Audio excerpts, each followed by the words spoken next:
What's going on, everybody, and welcome back to From the Bench Vols. I'm your host, Will Meadows, and welcome to our Monday edition of the show where we have a lot of Tennessee football to talk about once again. The Vols, Joey Aguilar, Josh Heupel, and the rest of this offense looked incredible this past Saturday, setting a single game record for the school with 72 points against the ETSU Buccaneers.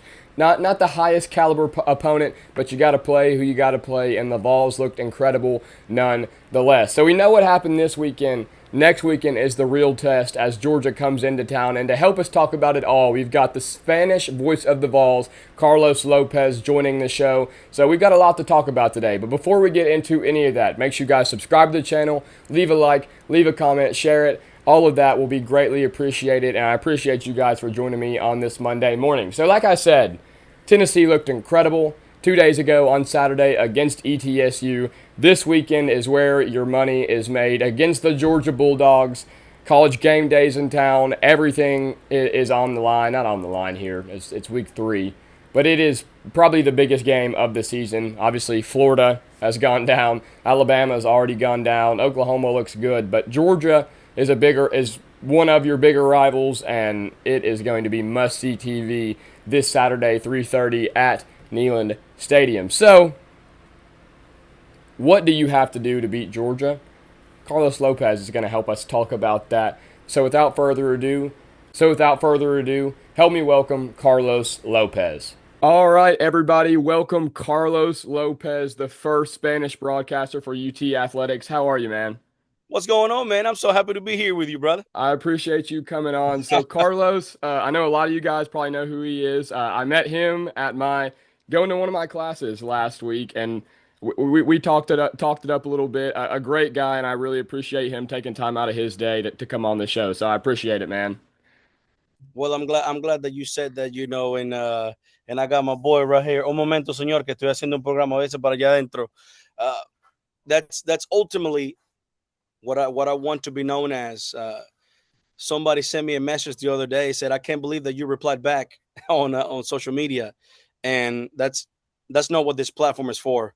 I'm a local guy here from Seymour, Tennessee, and just like we're going to your class. We're going to do something in your social media class, and we're all the same, man. So I'm happy to be here with you. Yes, sir. I appreciate it. So Carlos, a lot of my viewers know, like, not on the same level, obviously. It's awesome how many branches of sports media and different things you can do with it. I think it's beautiful. I've kind of tried to start my own thing here with From the Bench Vols. You started your whole new field. So kind of tell us how you got started with the Spanish broadcasting for Tennessee Athletics. Man, I can't believe you just said that. Somebody actually sent me a message, and they're saying, per research they're doing, is this is one of the fastest independent broadcasts that has grown. We are worldwide now. We're in over 25 countries worldwide, and it literally started from inside my Yeah. living room. Yeah. I started just posting little clips when we beat Alabama in 2022. That's where it all started. A 32-second clip, and it went viral on X.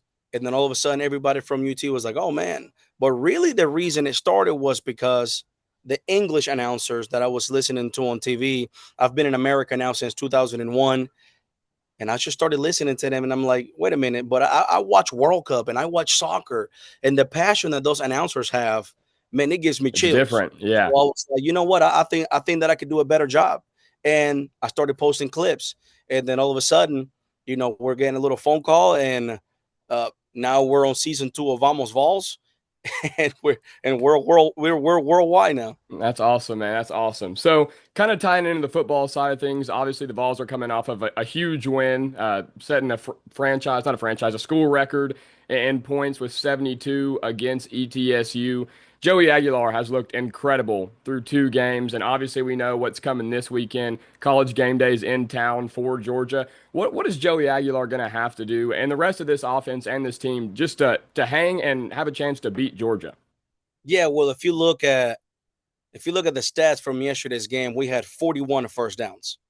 Yes, it was against ETSU, but if we continue to take care of the ball the way we're taking care of the ball, we had a little mistake right there that caused ETSU to have a touchdown from the snap to Joey, but we had 41 first downs. Yeah. That means that our offense is out there on the field and their defense is getting tired all day long. And that's exactly what we need to do against Georgia, man. Everybody knows what Georgia has been able to do in, this past 6, 7, 8 years. And they're going to be coming in. They're going to be coming to our home. But one of the things that I love the most is that we're playing at Neyland. Our fan base is the best fan base in all of college sports. I will put our fan base up against anyone.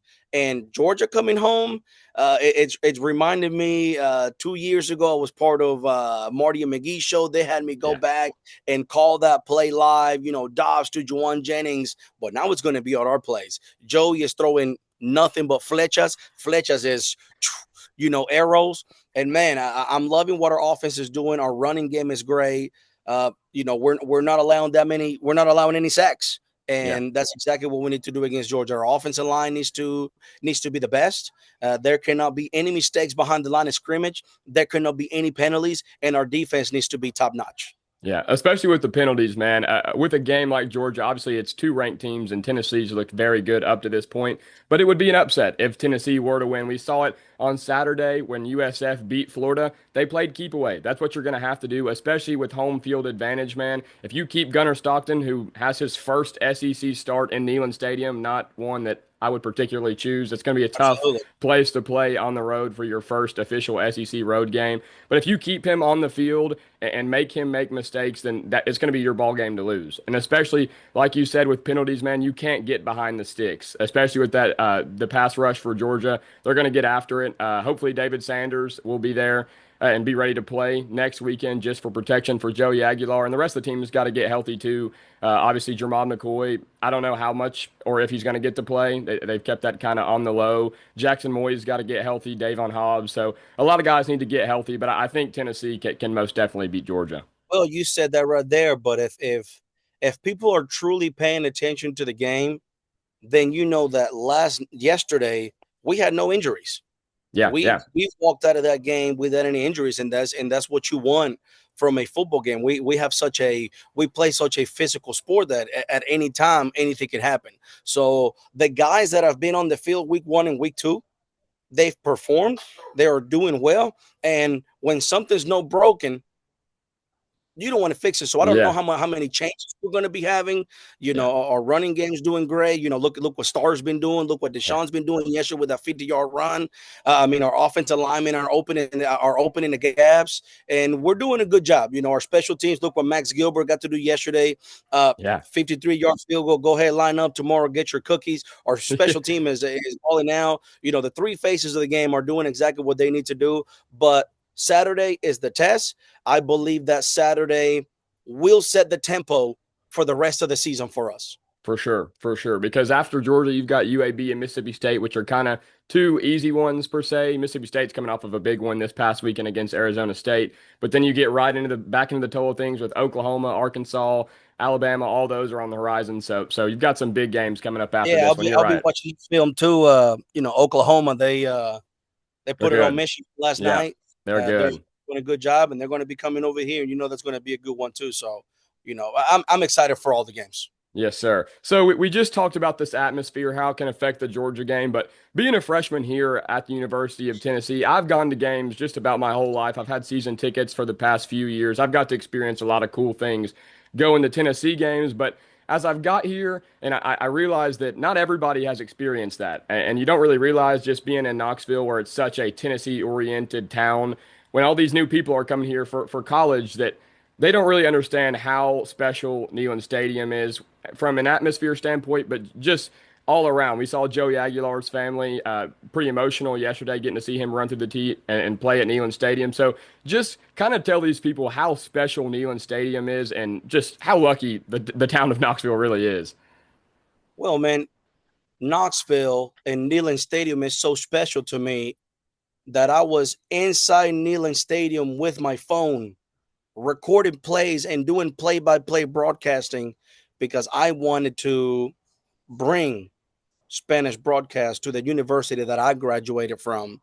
It's it's a little bit different when, and I got to be careful the way that I say this, you have fans that have maybe not gone to the University of Tennessee. You're a Yeah. freshman there now, which, first of all, I pray that all your dreams come true. I pray that this podcast from you just goes to the top and you sign a Thank you, deal with man. ESPN. I appreciate that. After what's happened, after the journey that my life has gone through in this past 3 years, anything is possible. You Yes, send sir. me that email, hey Carlos, can you help on my podcast? 100%. 100%. Thank you, man. I said it already on another interview. I want God to put me at the highest platform that He could possibly put. That way I can just throw ladders down and I can just bring people up with me. But Yes, sir. kneeling is so special that you got that picture behind you under the VOLS. I was on one of those chairs with my phone doing play by play because I wanted to do something special for my kid. Conmigo. My boy's right here with me. He's going to sit right here with me, so he might join us right now. Vente, pues. The atmosphere at Neyland Stadium, when you were in there, you have 102,000 people. The most special thing that happened to me yesterday was everybody saw it. Joey's family was in town. I posted a picture on my Facebook. It has gone super viral, 100,000 plus views, where I'm with his whole family, 20 plus people. And all I say is, hey, I'm here with the Aguilar family, and we have a message for all Vol Nation. 1, 2, 3, Vamos Vols. Those two words, Vamos Vols, have gone now worldwide. That is now reaching people's heart in such a way. I'm going to post another video later on. Miss Lydia, Joey's mother, was taking a video of me and Joey's grandmother. Man, her and I were crying together and laughing together because in her wildest dreams and in my dream that her grandson is going to play for a university, that she is going to be able to hear her grandbaby's name in Spanish. Yeah. That call's gone It's viral awesome. too. Agui Aguilar. Yeah. I mean, listen, Knoxville, Tennessee is so special to me that I wanted to do everything in my power to bring the love that I have for this university. I mean, I'm talking like I had morning classes, I had night classes. I did my graduate work at the University of Tennessee. Tennessee is so special that I wanted to bring this love and this passion and this enthusiasm that I have for Tennessee to the rest of the world. Yes, sir. Yes, sir. And I think it's really beautiful. You talk about it like that, and the sound of 101 plus thousand people screaming, that's beautiful too. It's a little, it gets your blood pumping, but just the atmosphere and the thing that Tennessee football does to people and Tennessee athletics in general, it just brings people together. And seeing you do what you do, man, bringing a whole other side of the sports world and sports broadcasting and bringing that together, man, it's awesome. And Well, you have that hashtag, and it does not go without saying. I'm so grateful for the administration of Tennessee and Danny White, Donde Plowman, all of our Tennessee athletic. There's my boy right here. He's a Vamos Falls. He's a Vamos Falls fanatic.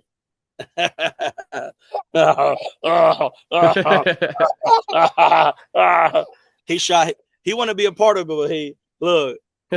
What's up, buddy? We have that hashtag. That's everything school. Yeah. It just goes to show you my that shirt says it on the back of my shirt right now. the character that this university has. One of our mottos is diversity and inclusion. Look what we're doing. We are the only school in the SEC East to have Spanish broadcasting. We have Texas, Oklahoma, Texas A&M, and now us here at Tennessee. And our growth is tremendous. Yes, sir. The way that we're reaching people's heart and the way that we are reaching families is truly special. And I'm extremely proud to be a part of Tennessee athletics. Yes, sir, man. Well, again, I really appreciate you for coming on the show.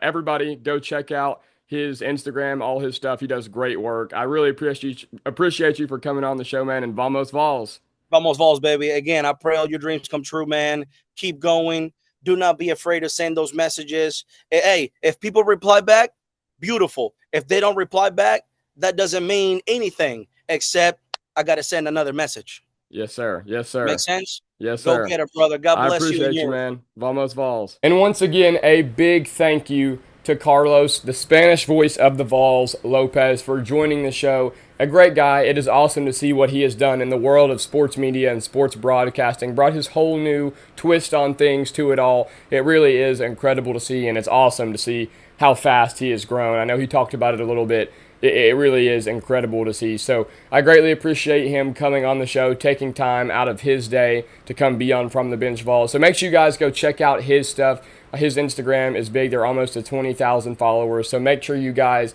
go follow him on that platform. I will leave it down in the description below. But I think that's going to wrap it up for our Monday edition of From the Bench Vols. I greatly appreciate you guys for joining me. I will see you guys on Thursday, and go Vols.